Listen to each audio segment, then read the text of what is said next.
table was set with a beautiful 8-step cake, each layer adorned with Jennifer's name.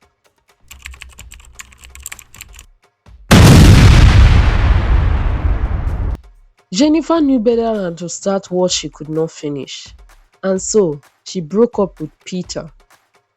After the breakup, Jennifer became very bitter, shunning any guy who approached her for a relationship. She kept to herself, not paying anyone, not even Amaka, a visit.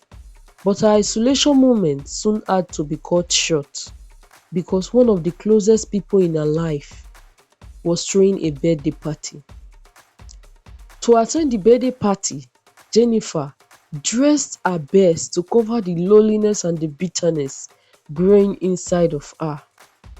Having given Amaka the present she bought for her and cutting the cake with her, she went to a lonely spot to think about her life. What is a beautiful lady doing in an isolated spot when the party is still going on? Asked a voice. Jennifer raised her head to see a gentleman in his early 30s staring gently at her, as if trying to figure out why she was outside, and she quickly looked away, saying, "It is none of your business whether I'm inside or outside. You, what are you doing outside?" James, not discouraged by her response, said, "I came to get some pastries for the guests. Do you care for some?" Jennifer looked at the tray in his hands and saw her favorite pastries, but she quickly said no thank you and went inside to bid Amaka farewell. After 1 week of working non-stop, she decided to visit Ike's bakery to get her favorite pastries. Ike is Amaka's husband, and his bakery was one of the best in the small town, but she got there almost too late, as the man had already come before her to order a huge pastries, leaving only a few. "Should I make more pastries for you?" asked Ike, but she declined because she does not want to waste much time. And just when she was about to step out of his bakery, it started to rain, and so she decided to wait back, but the rain only got heavier. "Even the weather is against me," she murmured to herself as she entered into the rain. But a car miraculously stopped by the roadside on, and she looked up only to see the man who had ordered the pastries, signifying her to get into the car. Jennifer entered the car, and just before zooming off, Ike called out running to the direction of the car, "James, James, James, wait! You forgot your phone." Ike gave James his phone and went back into his bakery. Jennifer realized this was the same man she spoke rudely to at the party and felt apologetic, but was interrupted by the question, "Where are you heading, ma'am?" She gave him the description of her street, and they drove in silence. She wished he would start a conversation to avoid the awkwardness in the air, but he never said anything more. Could it be that he's angry at me? How come he did not even say anything to me all through the drive? Or is he not the same person who spoke nicely to me at Amaka's party? Were the thoughts flowing through her mind. As Jennifer stepped out of the car, she watched James drive away, feeling a mixture of confusion and regret.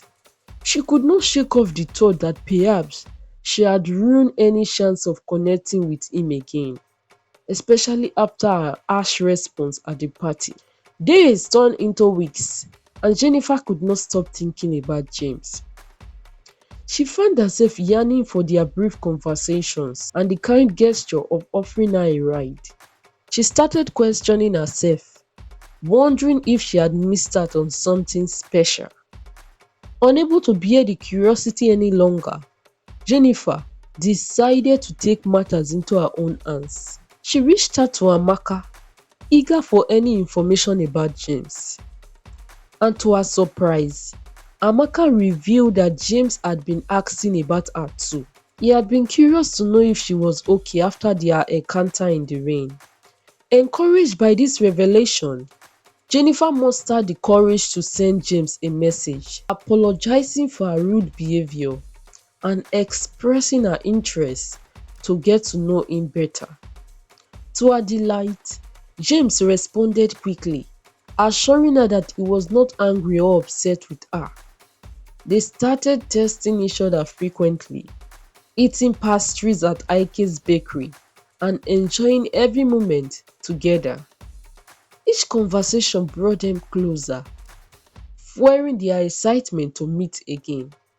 Jennifer could not believe how their relationship had transformed from the miserable rainy encounter to this blossoming friendship. Their first official date arrived and Jennifer could not contain her excitement.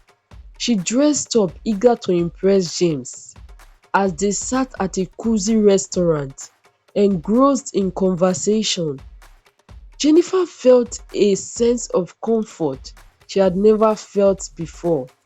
They laughed together, shared secrets, and bonded over their favorite pastime. After months of getting to know each other, Jennifer felt a deep connection with James that she had never felt before. She realized she had found someone who understood her on a soulful level, and just as she thought things couldn't get any better, James surprised her with a romantic gesture that took her breath away. On a beautiful evening, James took Jennifer for a stroll. As they walked hand in hand, James led her to a spot where a mesmerizing setup awaited them. A table was set with a beautiful eight-step cake, each layer adorned with Jennifer's name in delicate icing. Jennifer was speechless, her heart filled with joy and love. Tears welled up in her eyes as James took her hands and looked into her eyes. With a trembling voice, he expressed his feelings, stating he had fallen deeply in love with her. Overwhelmed with emotion, Jennifer realized that her past bitterness and skepticism had all led her to this perfect moment.